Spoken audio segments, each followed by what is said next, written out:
নিজেদের চাওয়া পাওয়াটাকে যদি একটু কন্ট্রোল করতে পারি তাহলে বোধহয় জীবনটা ভালোভাবে কাটবে। যে আমাকে কেউ ভালোবাসবে, আজকের দিনে ভালোবাসা কি আদৌ আছে?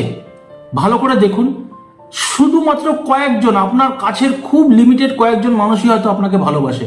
বাকি মানে কাজে দরকার না হলে আপনার কাছে কেউ আসবেও না, কেউ আপনার সঙ্গে যোগাযোগও করবে না। তো আমার মনে হয় ভালোবাসাটা, যদি আমি ভালোবাসা পাই, এই যে আপনারা আমার ভিডিও দেখেন, ভালোবাসেন, লাইক করেন, কখনো কোনো কমেন্ট করেন, আমার মনে হয় এই ভালোবাসাটাই আমার কাছে যথেষ্ট।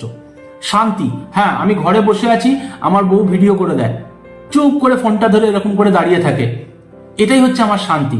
যে ও আমার সাথে আছে, আমার পাশে আছে, আমার সুখ দুঃখেও আমাকে সাপোর্ট করছে, এটাই আমার শান্তি। আর খুশি কি, আমার ছেলে বড় হচ্ছে, নিজের মতন করে পড়াশোনা করছে, বড় হয়ে জীবনে কিছু হবে, এটাই আমার কাছে খুশি। আমি যা পড়ছি, যেমন খাচ্ছি, আমি তাতেই খুশি। তো আমার মনে হয় বন্ধুরা, একটু নিজেরা ভাবনা চিন্তা করুন যে আজকের দিনে যদি আপনাকে কেউ বর দেয়, 3টে বর, ভূতের রাজার 3টে বর যদি আপনি আজকে পান, আপনি কি কি চান?